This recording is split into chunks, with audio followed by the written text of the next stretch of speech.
All right, hi, Dr. P again.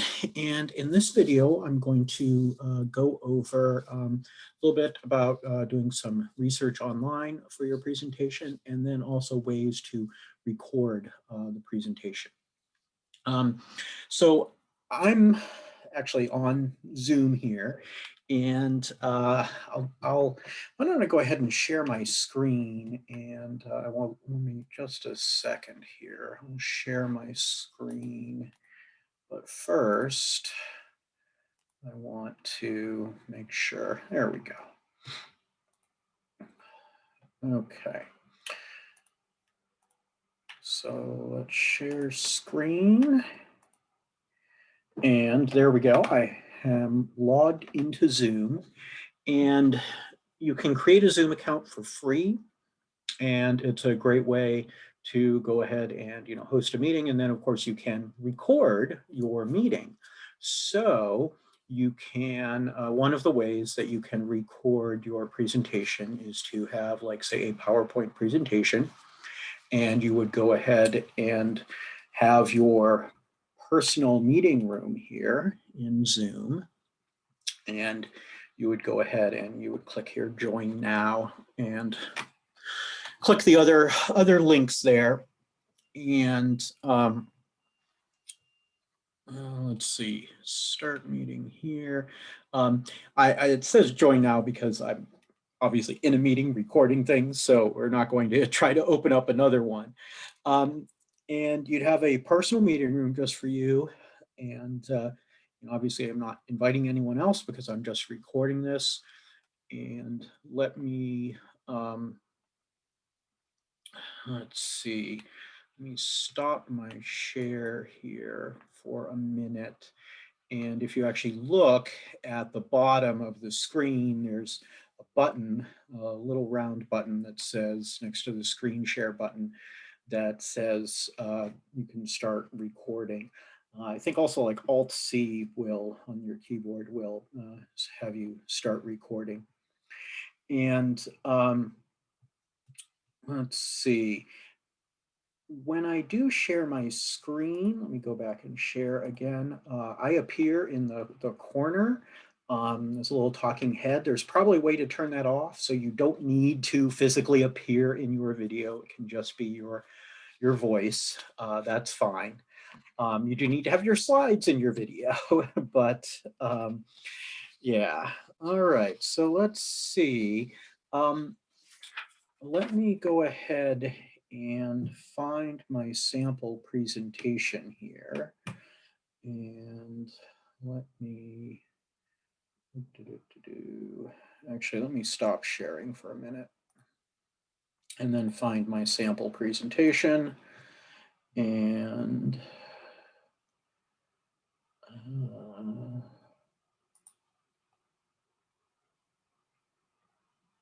think it was from the summer, yeah.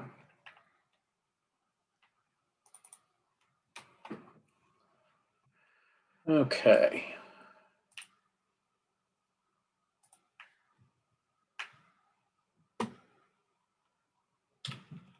So one thing I have noticed is that I actually need to start my share my screen, and then I can start my presentation. It's just kind of a little weird thing. It looks like on PowerPoint there's a function to record the slideshow. I haven't tried that out, but I'm just going to click on from beginning, and that will start with the slides. So you can go ahead and talk over your slides, have your little notes that you write out for yourself. You can use the cursor here on the pointer with the mouse to obviously point at things, and you would go through your presentation. And so that's what it would be like. And then you would hit stop recording when you're done, and it gets saved to the cloud.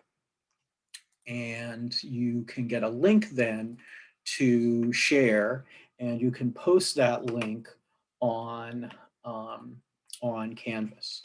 So over here on the left in Zoom, actually, let me go back and share again. Sorry.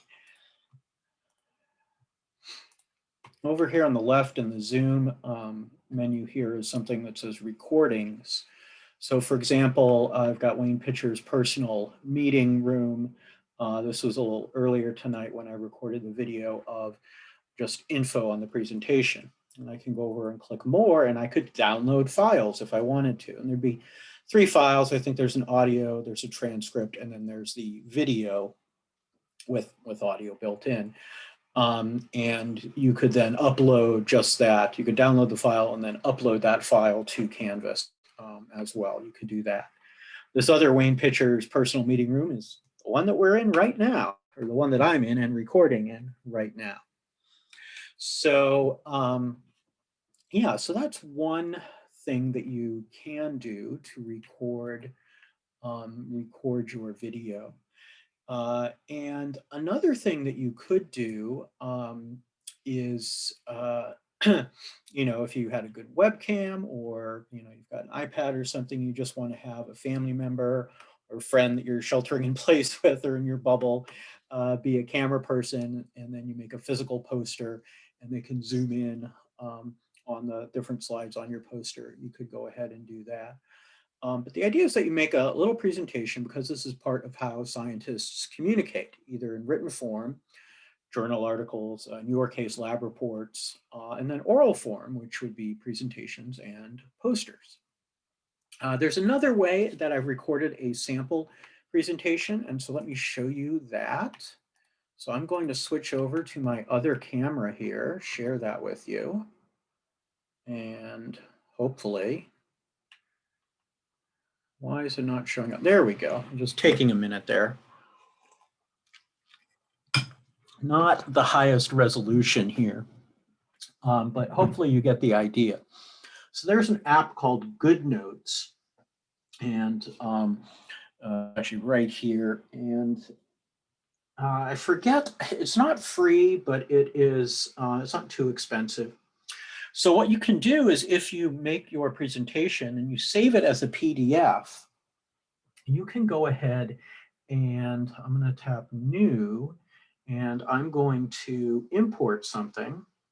And so I'm going to import my sample presentation. Here we go. And now I can, if I want to start recording, I can tap and drag in from the upper right-hand corner here.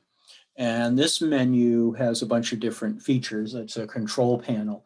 I can tap and hold on this guy, and it says screen recording. It tells me where it's going to go. And then this guy is red here because my microphone is on.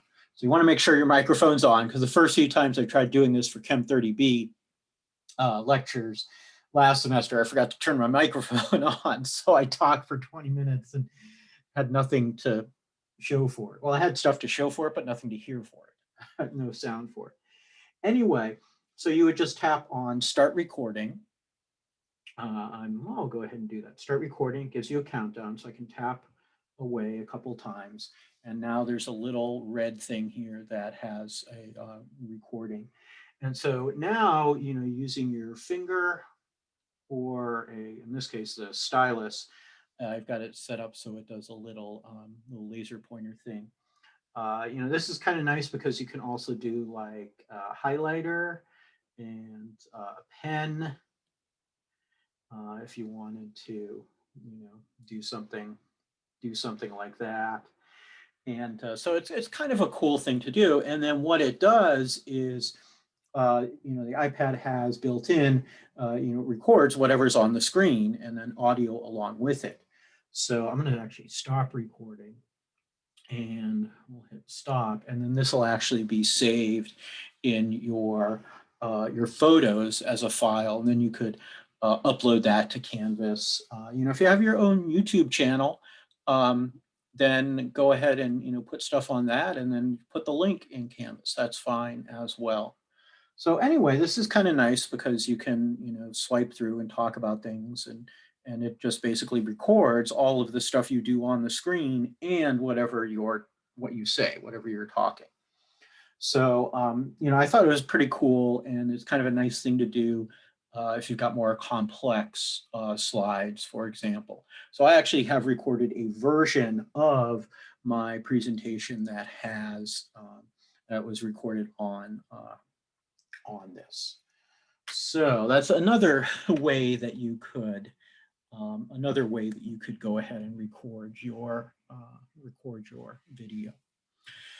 All right. The other thing I wanted to talk about was doing basically a search, a literature search, if you will.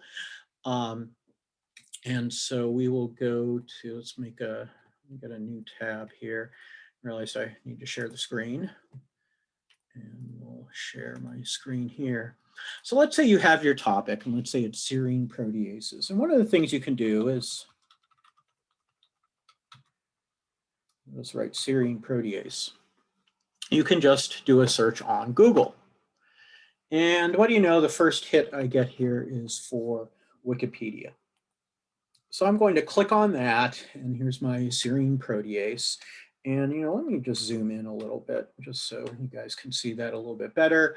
And I can scroll through this and read it. And, a lot of it is kind of technical here. And, oh, here's the mechanism. That's kind of cool. I showed you that already in several colors if you watch my sample presentation. So let me go ahead and scroll down here. And let's see. There's different, we can just look at our contents here, different types, and role in disease, diagnostic use, etc. And let's see. Let me find subtilisin here. Go subtilisin like. So if I click on subtilisin, it'll take me to the page for subtilisin, which is actually what I talk about mostly in my short little protease. And it's got like applications here, and there are things like used in detergents, cosmetics, food processing. So I hadn't heard of that, so I'll click on the reference here. And I'm just going to hover over, I'll click on it, it'll take me down here. And it's by M. Chaplin, Applications of Proteases in the Food Industry from London South Bank University. Let's click on it and see. So if you're ever unsure about a reference, look it up. And oh, what do you know? It actually looks like a pretty legitimate site here, and it's about enzymes used in cheese making. So that's kind of cool. So, you could always cite this. And unfortunately, some journal articles might be behind a paywall. So it's kind of unfortunate. And again, if you have any questions, you're not sure about whether a reference is good or not, you can ask me and I'll check your references. There's some textbooks that I used. I don't know if there are any here. Here's a reference to some Journal of Biological Chemistry. Here's the enzymes, methods in enzymology. Oh, these are all classic texts here. Another thing you could do is you could go to Google Scholar, because that's a more specific thing of searching articles. So I'm going to write in type 2 dihydrofolate reductase. Let's see what it says here. So here's some stuff about crystal structure of a type 2 dihydrofolate reductase catalytic ternary complex. And let's see if there is, NMR studies of the interaction of a type 2 dihydrofolate reductase with pyridine nucleotides reveal unexpected phosphatase and reductase activity. W.H. Pitcher. Oh, wait, that's one of my articles. So I'm going to click it on here, and this was in Biochemistry, which is published by the American Chemical Society. So it gives you the abstract, but if you want if you actually want the article, you'd have to, I think it's behind a paywall. If I click on PDF here, it will say, you know, access to your institution or more access options. So, you know, for things that are behind a paywall, you know, again, it's a little unfortunate.